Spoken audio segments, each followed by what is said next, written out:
وعلیکم السلام ورحمۃ اللہ وبرکاتہ.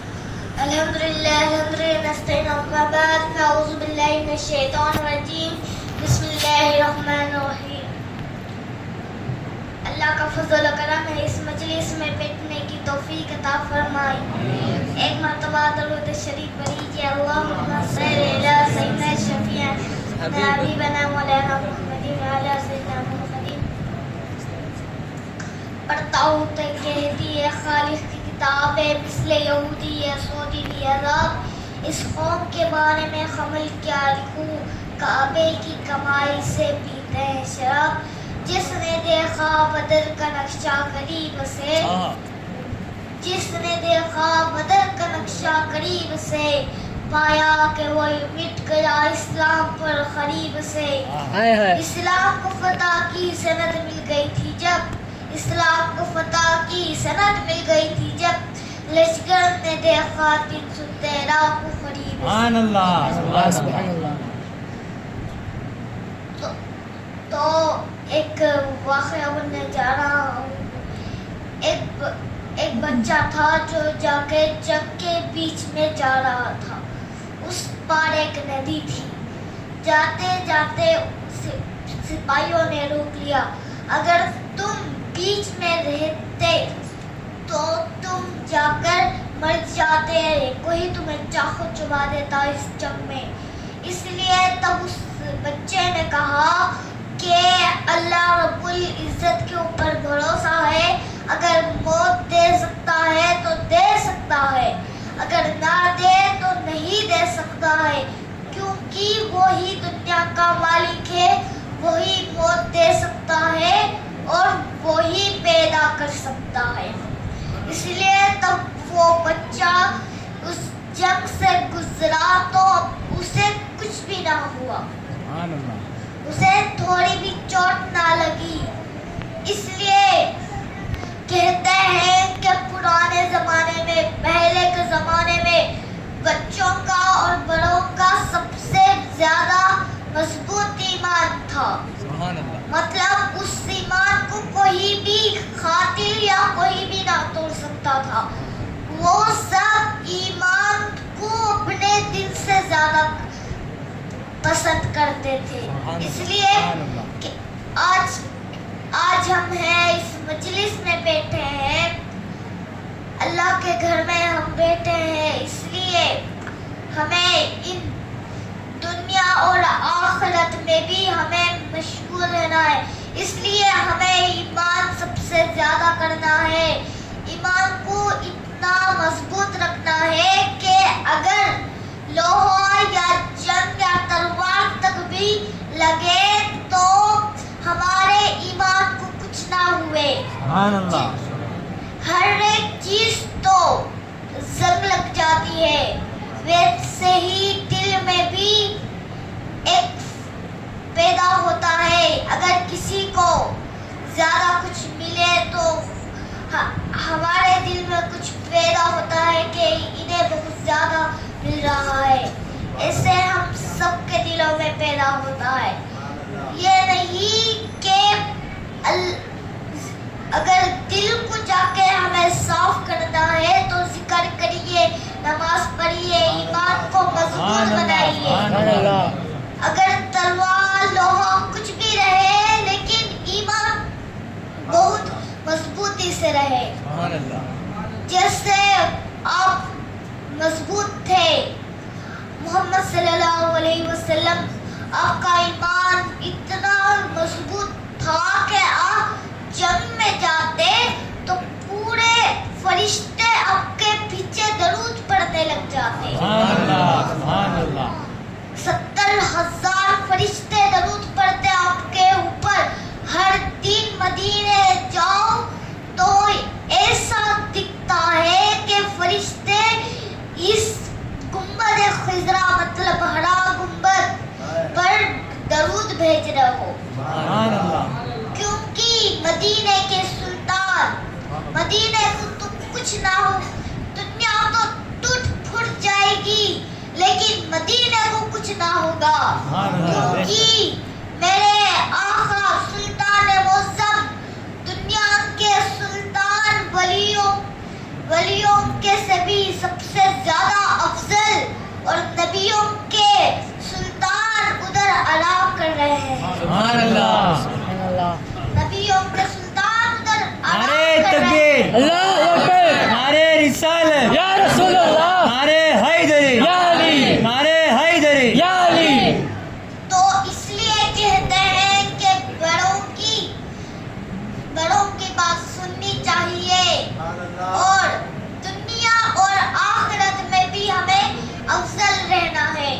جیسے حضور مصطفیٰ محمد صلی اللہ علیہ وسلم کو ہمیں اپنی جان سے بھی زیادہ ہمیں پسند کرنا ہے. سبحان اللہ. اور جب حضور ہمیں تھوڑا پسند کریں گے تو سمجھ لو کہ دنیا اور آخرت میں بھی تم افضل ہو. سبحان اللہ. تم نبیوں کے درجے پر پہنچ جاؤ گے اگر حضور تمہیں تھوڑا بھی پسند کر لے. ماشاء اللہ. اور جو حضور کو پسند کرتے ہیں اگر انہیں حضور پسند کرے تو ان سے فرمایا کہ جس سے حضور پسند ہوتے ہیں اسے اللہ تعالیٰ پسند کرتا سبحان ہے. اللہ. سبحان اللہ. تب کسی کو اللہ تعالیٰ پسند کرتا ہے وہ اتنے درجے پر چل جاتا ہے کہ وہ ایک بڑا سا ولی بن جاتا ہے. سبحان اللہ. سبحان اللہ. ایک بڑا سا ولی بن جاتا ہے. اس لیے اللہ کے پسند اللہ کی ہر ایک نماز پڑھنی چاہیے. اگر اللہ پسند کرے تو فرشتے بھی اس کے سامنے جھکیں گے. سبحان اللہ. سورہ کہف میں 4 کہانیاں ہیں, 4 حصے ہیں. پہلا کہ کچھ 6 مومن تھے, وہ جا کر وہاں کے سب لوگوں کو ایمان کی طرف بلاتے.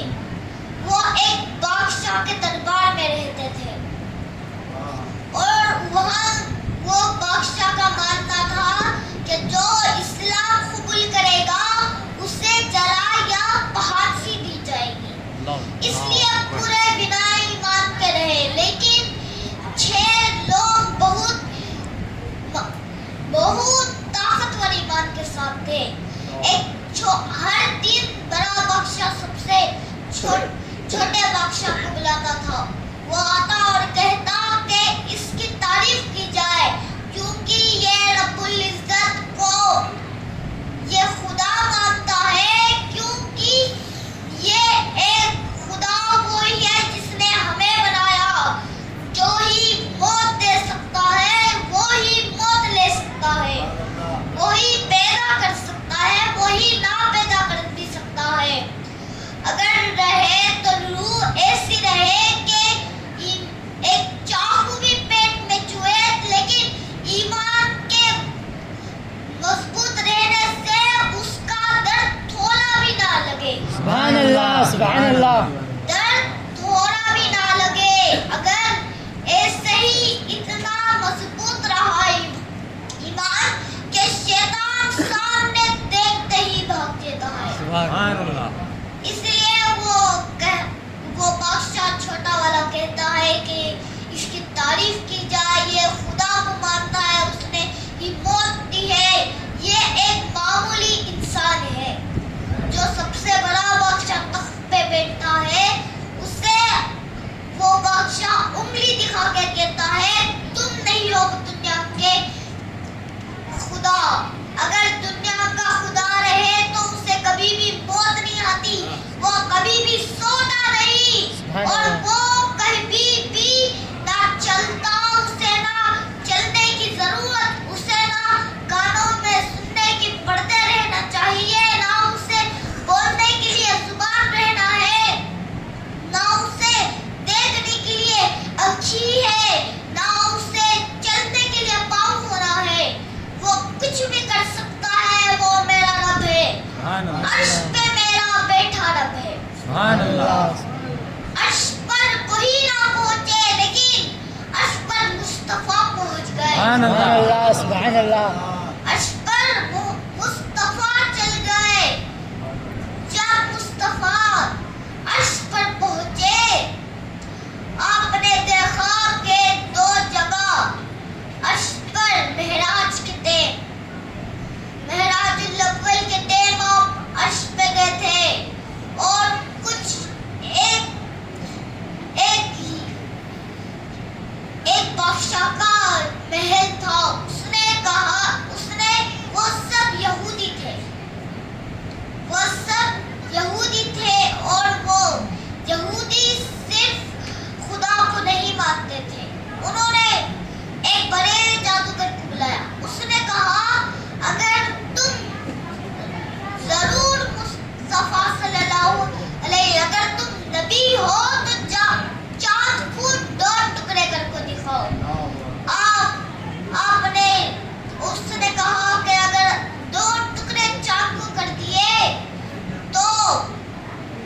سبحان اللہ جب اس نے دیکھا اس نے سوچا کہ یہ کوئی عام جادو نہیں ہے، کوئی بھی انسان پر تو جادو کر سکتا ہے لیکن اس آسمان اس عرش پر کبھی بھی کوئی بھی جادو نہ ارے کر سکے تکبیر، گا۔ اللہ اکبر، ارے رسالت، یا رسول اللہ، ارے حیدری، یا علی، اللہ تعالیٰ اس کے دل میں اضافہ کرے۔ آمین، آمین ہوتے ہیں۔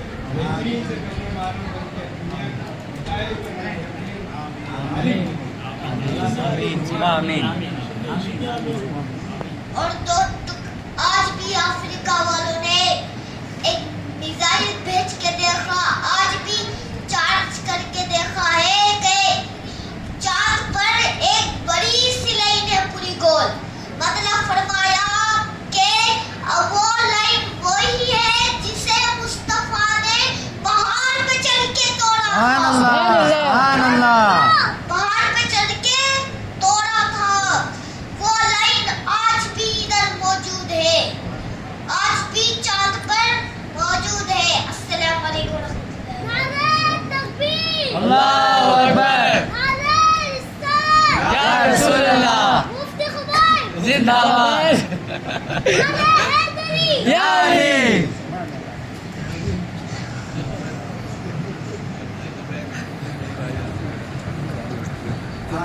سبحان اللہ سبحان اللہ